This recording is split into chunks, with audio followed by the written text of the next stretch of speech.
Ну, обыкновенно все. Вот. Немножко щепочек сухих, бумажка и зажигалка.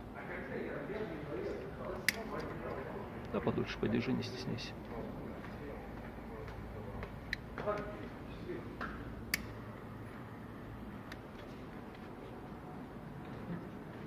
Ну, давайте закрываем и ваше время. Я думаю, всем все понятно. Пламя принимается. Что вот уже более 40 минут горит огонь. Камеру я не убирал ни разу от момента розжига. И там еще вот этой небольшой закладки, конца краю ей нету еще. Ну, повторяю, что заложили мы буквально на самое донышко дров. Кто видел, ну, не знаю, там 4-ю часть топки, может быть. И вот она еще и горит, и горит, и горит, и горит. Горит красиво, горит экономно. Умеренное лучение идет на меня. Я сижу, ну, где-то вот метр 20. Ну, вот я возобновлю съемку. Скучную нашу съемку огня. Ну, прошел час с момента, как мы затопили печь-камин Визиеру. Вот эта закладочка у нас лежит там себе, выгорает. Мы ее не трогали, не открывали. Ну вот стеколка как было чистенькое, так вот оно и осталось чистенькое. Не знаю, как его показать-то со всех сторон. Ну, все чисто, все нормально. Да из чего оно будет ненормально? Ну, прошел час с момента, как мы затопили печь-камин Визиеру. Вот эта закладочка у нас лежит там себе, выгорает. Мы ее не трогали, не открывали. Ну вот стеколка как было чистенькое, так вот оно и осталось чистенькое. Не знаю, как его показать-то со всех сторон. Ну, все чисто, все нормально. Да из чего оно будет ненормально? Ну вот мы где-то через час 15 горения, час 20 начали разворачивать эту кучу прогоревших поленьев. И вот из-под горы поленьев вылезли 3 несгоревших полена бессовестных. Вот придется их заново дожигать.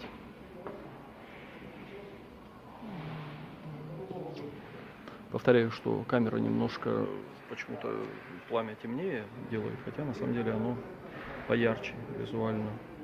Ну, стекло, пламя немного сейчас из-за этих вновь нашедшихся в топке поленьев, не сгоревших. Ну, видите, стеклока чистая вот на фоне. Можно посмотреть, что стекло раскаленное сейчас, сотни градусов на стекле, наверное. Ну, видите, какое чистое все горение. Температура очень высокая, в топке шамот прогорел до бела, видите. Ну, вот мы 1,5 часа не можем, к сожалению, дождаться, пока прогорит первая закладка дров в угле. Попробуем немножко поторопить события. Ну, сейчас откроем дверцу аккуратненько и положим уже вот эти вот, ну, 3 таких полена большего сечения для длительного пиролизного горения.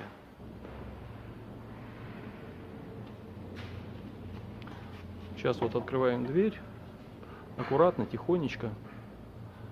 И вот подержали так все, да, и смотрим.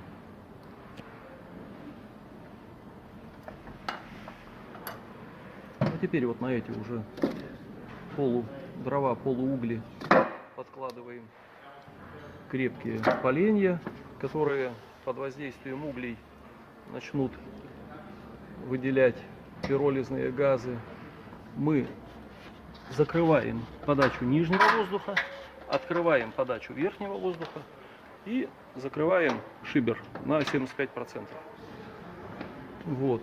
И таким образом сейчас вот эти горячие угли будут испарять пиролизные вещества из новых свежих поленьев.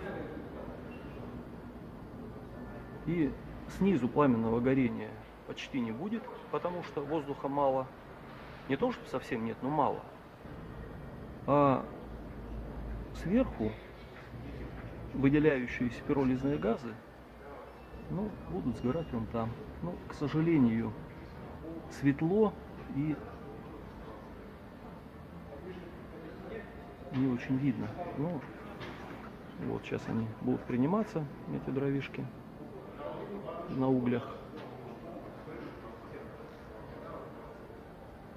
Вот в таком режиме, ну, это 4-5 часов горение будет продолжаться. Кирилл, вы заняты? Вот в таком режиме гоняли, ну вот она часов 5 будет так гореть. Ну это вот на угли, когда поленья положили? Конечно, вот первое, нажгли углей в режиме интенсивного горения, вот 3 килограмма углей, это мы с Кириллом беседуем, который вот в первом видео участвовал, нажгли углей, ну где-то 2 часа, на эти в режиме и шибер, и все заслонки верхнего и нижнего горения были открыты. Нет, мы полностью сожгли, да. Потом на эти угли, вот из сухих березовых дров, положили 3 более толстых сухих полена березовых, закрыли нижний воздух, открыли верхний воздух, прикрыли шибер на 75% и получаем на много-много часов вот такое вот парящее, танцующее пламя. Обратите внимание, весь шамот, он очистился, он беленький весь. Вот, стекло чистенькое. Вот, ну, мы нон-стоп снимали как бы все это. То есть просто надо вот соблюдать некие элементарные правила по эксплуатации этого изделия. И пользоваться тем топливом, которое мы рекомендуем. Просто сухие дрова лиственных пород. Ничего особенного. Вот, ну вот такое красивое горение на много-много часов. Вот эти 3 полена будут газить очень долго. Ну, мы просто поставили камеру и снимаем, вот онлайн уже 2 часа почти. Или больше. Ну, это видео самое скучное видео на ютубе, наверное. Но оно для того и нужно, чтобы показать, да, что возможно. Это обыкновенный серийный камин. Один из самых-самых первых выпусков Визиеры, который у ребят стоит сколько, Кирилл? Полгода? Да, мы установили где-то в октябре прошлого года. Да, в октябре. Но это такая, как бы, штука, предназначенная для демонстрации того, как этот камин горит. Ну, пришлось немножко шефскую помощь оказать нашим коллегам-продавцам. Толя, привет. Ну вот мы находимся в магазине, где вы топили Визиеру с Кириллом. Только я вот решил протопить ее сам. Вот мы здесь находимся уже более 3 часов и в режиме онлайн, не отворачивая камеры, без всяких перебивок, снимаем то, как должно топить этот камин. Мы около 2 часов жгли его с одной закладки в режиме интенсивного горения. И вот теперь уже где-то более 1,5 часов камин работает в режиме экономичного горения. Вот за все это время стеклышко не то чтобы не закоптилось, оно даже вот не помутнело. Вот никаких искр, никакого дыма. И вот такое вот хорошее, чистое, красивое горение, которое вы, к большому моему сожалению, не получили, потому что не читали руководство, которое я пишу. Вот. Ну, так что вот если выполнять требования производителя к качеству дров и к последовательности действий, чтобы получить вот такое вот красивое пламя, то оно получается прекрасно. Привет тебе большой. Спасибо за предыдущее видео. Но вот полный процесс топки Визиеры, как полагается, я у себя покажу. Еще раз спасибо тебе и Кириллу.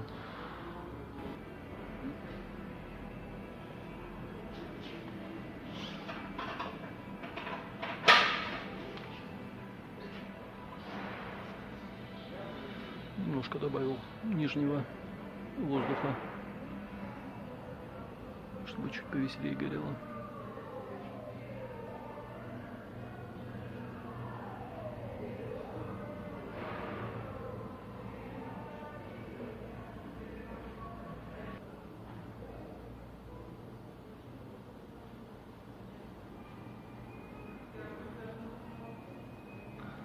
Давайте вернем назад в экономичное медленное горение.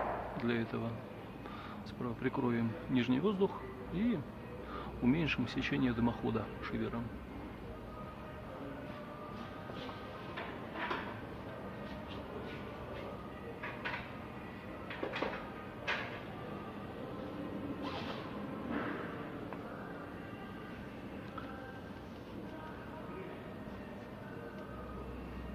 Вот прямо видно, как языки пламени замедляются.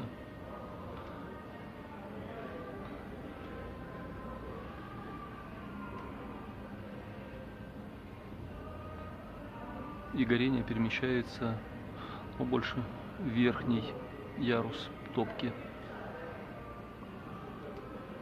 Ну вот мы подкинули еще 3 полежка и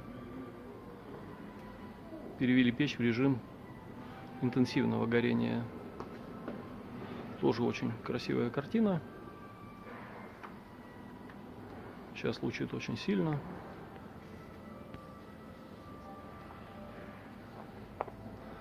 Ну вот такая красота. Обратите внимание вот на стекло, что никакого намека на копчение какое-то. 2 условия красивого горения: хоть интенсивного вот такого, хоть экономичного, как мы показывали до этого. Используйте, ну, сухие березовые дрова и выполняйте минимальные, простые требования по эксплуатации этого, в общем-то, непростого изделия. Оно вас будет радовать долгое время и красивым горением чистым, и теплом, и экономией средств, что немаловажно для очистки стекла. Если вы используете правильное топливо и немножко хотя бы почитали инструкцию, как эту печь эксплуатировать, то у вас будет все вот так же замечательно и красиво. Ничего хитрого. Мы очень стараемся, когда делаем свои изделия. Мы очень тщательно пишем инструкции. Мы очень долго-предолго их испытываем. Очень внимательно слушаем конструктивную критику. Очень внимательно и тщательно работаем с рекламациями. Каждое ваше замечание, и эксплуатанта конечного, и торговых партнеров, мы обязательно отрабатываем, учитываем и стараемся как можно раньше и быстрее, качественнее отработать.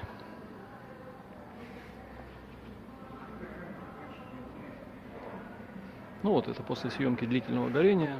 Мы просто подбросили еще сколько, 3-4 поленца. Включили воздух, и верхний, и нижний. И вот такой огонек замечательный у нас. В этом режиме тепла много, конечно, и излучения, и конвекции.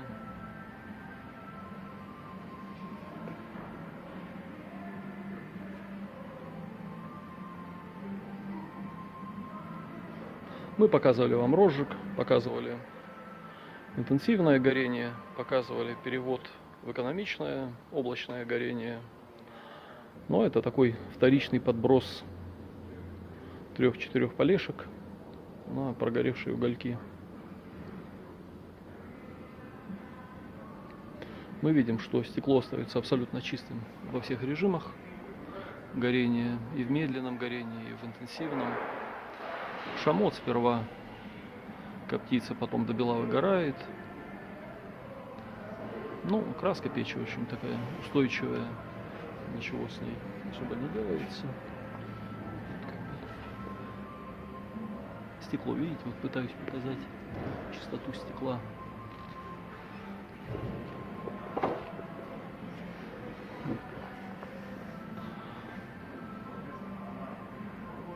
Ну и напомню, что эта печь, несмотря на не низкую цену, она без копеек стоит 50 тысяч в рознице. Российских аналогов не имеет вообще в принципе по дизайну, по функционалу. А от вполне приличных, конечно, изделий маститых западных производителей ценой отличается выгодно. Ну, как минимум, я думаю, в 1,5 раза, а то и больше. И причем, если брать количественные характеристики этой печи, допустим, ну, объем топливника, диагональ светопрозрачного, круглого, цилиндрического экрана. Напоминаю, что тут стекло не плоское, такое панорамное, круглое, цилиндрическое.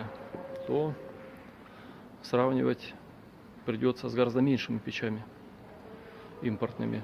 Ну а так-то что, вот все красиво, чисто, безупречно, я бы сказал. Кирилл, есть замечания? Кирилл, ну вот, поговори, пожалуйста, немножко вот возле этого. Мы опять с Кириллом здесь. Ну что думаешь, коллега? Ну, естественно, как бы, когда интенсивность регулируется согласно инструкции, которая прописана, да, и видно сразу автоматически, что и срок работы камина на одной закладке гораздо увеличилась, да, до 30 минут. Ну и плюс по стеклу нареканий вообще нет. Если у нас Ну, часть посмотри, вот найдешь хоть время, где да. здесь, вот хоть какие-то намеки на копоть, вот посмотри, пожалуйста, есть, нет? Да нет, конечно. Тут уже видно. Вот. Ну, на самом деле я сразу первоначально, когда в процессе первоначального эксперимента, вернее, сразу говорил, что не готовились к тому, что дрова правильно взять и так далее. Взяли обрешетку, та, которая была. Да, поэтому когда берешь лиственные породы дров, сухие и так далее, ну, результат налицо. То есть, как в анекдоте, кладите больше заварки. И все будет хорошо. Ну вот.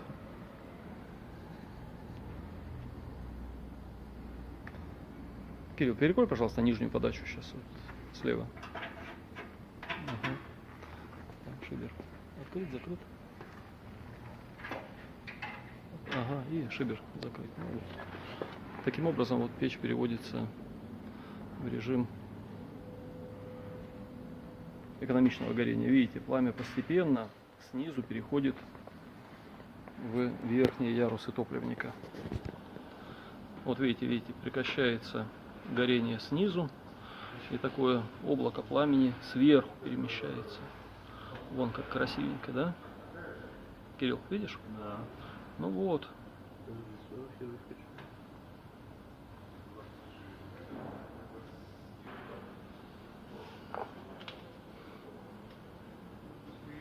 Ну, посмотрите на чистоту стекла. Я делаю акцент в сегодняшних видео на чистоту стекла.